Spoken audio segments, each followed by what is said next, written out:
दोपहर के बज रहे हैं 2 और यहाँ पर मैंने है ना मूंग की दाल और चने की दाल है ना वो भिगोने के लिए डाल दिए हैं। तो है ना क्योंकि मुझे है ना रात को बनाने हैं बड़े। और जो आम है ना मैंने बहुत दिनों के बाद ये रस के आम लाई हूँ। वैसे तो है ना मैं खाने के आम है ना मतलब ऐसे अपन खाते हैं वो आम तो मैं लाती हूँ, पर है ना ये रस के आम है ना बहुत दिनों के बाद लाई हूँ। और आज है Buddha Purnima. So welcome to back my channel Deepali daily routine. मैं हूँ दीपाली, आप लोगों का मेरे चैनल में स्वागत है। ये पूर्णिमा है ना हम त्योहार की तरह ही मनाते हैं, इसलिए है ना मैं आज है ना सारे रेसिपी बना रही हूँ। यानी मैं जो त्योहार में जो रेसिपी बनाती हूँ ना तो वो मैं आज बना रही हूँ। तो ये व्लॉग है ना खास करके है ना कुकिंग का है, क्योंकि इसमें मैंने है ना रूटीन का वीडियो है ना वो नहीं मतलब ये किया है, डाला है। नहीं तो फिर है ना रूटीन और जो कुकिंग का जो व्लॉग होता है ना वो बहुत ज़्यादा मतलब लॉन्ग हो जाता है, और किसी को है ना इतना ज़्यादा लंबा वीडियो देखना बिल्कुल भी पसंद नहीं है। इसलिए मैं है ना स्किप कर करके है ना 7 से 8 मिनट का ही वीडियो बनाती हूँ। तो चलिए बातें तो होती रहेंगी। तो यहाँ पर मैं बना रही हूँ आमरस, और मैं है ना कुछ इस तरह से आमरस बनाती हूँ। कोई कोई है ना मतलब है ना वो उसके छिलके निकाल के है ना फिर है ना चाकू से कट करके है ना फिर उसका आमरस बनाते हैं। पर ये है ना मेरे मम्मी की जो ट्रिक है ना उस हिसाब से बनाती हूँ।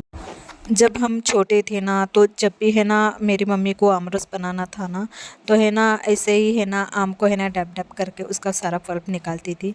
तो सेम मैं वही प्रोसीजर अपना रही हूँ। बहुत से लोग है ना आमरस ऐसे ही बनाते हैं, पर कोई कोई लोग है ना आमरस बनाते वक्त है ना मतलब उनका हाथ है ना पूरा भर जाता है वो रस से। तो कैसे देखने में भी अच्छा नहीं लगता है, तो खाने के तो छोड़ ही दो। अगर आप है ना ठीक से प्रोसीजर करोगे तो ना ही आपका हाथ भरेगा और ना ही ज़्यादा बर्तन लगेगा और ज़्यादा क्वांटिटी में है ना आमरस निकलेगा। तो यहाँ पे मैंने है ना सिर्फ 4 आम लिए थे, तो उसी से है ना ढेर सारा मेरा मतलब आमरस निकल गया था। और बाकी के जो आम है ना वो मैं है ना खाने के लिए रखते हैं, मतलब खाना खाने के वक्त है ना हमें वो काम आ जाते हैं। तो आप देखिए तो कितना सारा मेरा है ना आमरस निकल गया है। तो बस अभी है ना इसे है ना मैं मिक्सर में है ना एक बार ग्राइंड करके निकाल दूंगी, क्योंकि इसमें है ना मुझे डालना है शक्कर। तो है ना बहुत कम क्वांटिटी में मैंने है ना शक्कर डाला है, क्योंकि जो आम है ना तो मैंने थोड़ा टेस्ट करके देखा था तो बहुत ज़्यादा मीठा था। तो यहाँ पर देखिए कितने सारे क्वांटिटी में मेरे मतलब रस निकल गया है। और इसके बाद है ना इसमें मैंने थोड़ा सा नमक डाला था, चुटकी भर, थोड़ा उसमें कैसा जो टेस्ट है ना वो आ जाए। और इसके बाद है ना मैं है ना इसमें है ना इलायची का जो पाउडर है ना वो डालूंगी। इलायची का पाउडर यानी मार्केट से लाया हुआ नहीं, हमारे घर पर ही इलायची अवेलेबल रहती है। तो उसको ही थोड़ा कूट कर है ना मैंने मिक्सर में डाल दिया और एक बार फिर से है ना मिक्सर में इसमें ग्राइंड कर दिया।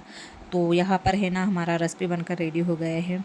तो इसे है ना मैं रख दूँगी 2 घंटे के लिए है ना फ्रीज़ में, क्योंकि है ना ठंडा ठंडा अमरस अच्छा लगता है। तो मैं जब भी है ना अमरस बनाती हूँ तो पहले है ना दोपहर में ही आमरस बना लेती हूँ, क्योंकि है ना शाम में है ना पूरा ठंडा हो जाता है और वो खाने में भी बहुत मज़ा आ जाता है।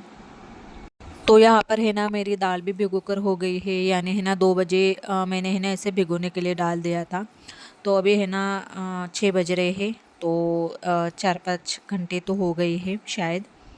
तो है ना इसको है ना 10 मिनट के लिए है ना पानी छनने के लिए रख दूँगी। तो मैं अब बना रही हूँ कढ़ी, जो कि है ना हमारी फेवरेट है, और हर 2-3 दिन के बाद हमारे यहाँ कढ़ी बनती है। मैंने इसके पहले भी वीडियो में बताया था।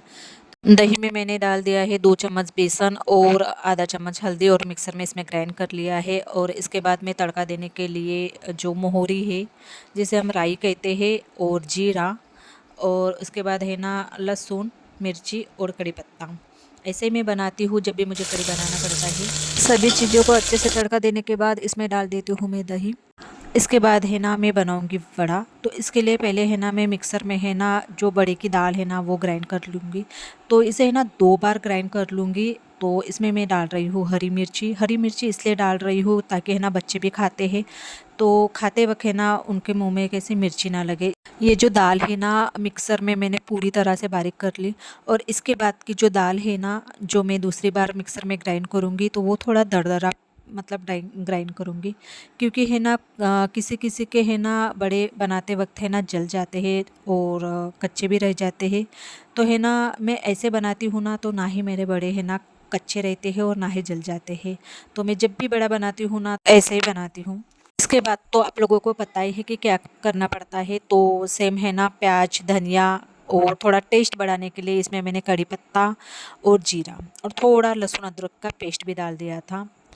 और मसाले में है ना हल्दी, धनिया पाउडर और है ना 2 चम्मच है ना मैंने इसमें बेसन भी ऐड कर दिया था। इसे अच्छे से मिक्स करने के बाद बना लेते हैं छोटे-छोटे बड़े। और ये रेसिपी है ना हमारे महाराष्ट्र में है ना बहुत ज़्यादा फेमस है, यानी कि कोई भी त्योहार तो ये हर घर में रेसिपी बनती है। अगर आप मेरे चैनल पर नए हो तो लाइक और सब्सक्राइब कीजिए। जब भी मुझे है ना कोई भी चीज़ें फ्राई करनी पड़ती है तो मेरे घर पर जो कढ़ाई अवेलेबल है मैं उसी से करती हूँ। वैसे तो है ना मैंने 2-2 नॉन स्टिक पैन खरीद कर रखे हैं, पर वो सिर्फ नाम के लिए है। सोचा था कि है ना नॉन स्टिक में कुछ बना के आप लोगों को दिखाऊंगी या कुछ भी फ्राई करके आप लोगों को दिखाऊंगी। पर है ना जिस चीज़ों की हमें आदत है, चाहे वीडियो बनाना पड़े या ना बनाना पड़े, हम वही चीज़ें यूज़ करते हैं। वड़े बनाने के बाद है ना मैंने उसी तेल में है ना क्या बोलते हैं उसे, जो पूरी है ना वो भी फ्राई की थी। तो है ना यहाँ पर है ना मैं छोटी-छोटी पूरियाँ नहीं बनाती हूँ, जब भी मुझे बनाना पड़ता है ना तो बड़ी सी पूरियाँ बनाती हूँ। और है ना इसमें से जो बचा हुआ तेल है ना वो 1-2 दिन में ही मैं मतलब ख़त्म कर दूँगी सब्ज़ी बनाने के लिए। क्योंकि है ना कहते हैं ना लोग कि है ना ये जो ऑयल है ना ज़्यादा दिन तक नहीं रखना चाहिए। तो जब भी मैं है ना कुछ ऐसा फ्राई करती हूँ ना तो वो जो बचा हुआ तेल रहता है ना मैं 1-2 दिन में ही ख़त्म कर लेती हूँ। मेरे हस्बैंड और बेटे ने भी खाना खा लिया है और इसके बाद फिर मैं खा रही हूँ खाना अभी, यानी कि रात के 9 बजे। तो चलिए मैं अपना वीडियो यहीं पे एंड करती हूँ। पसंद आए तो लाइक और सब्सक्राइब कीजिए और नीचे बेल आइकन के बटन है वो भी प्रेस कीजिए, ताकि जो मेरे अपडेट्स है ना वह आप लोगों को मिले। तो बाय एंड टेक केयर।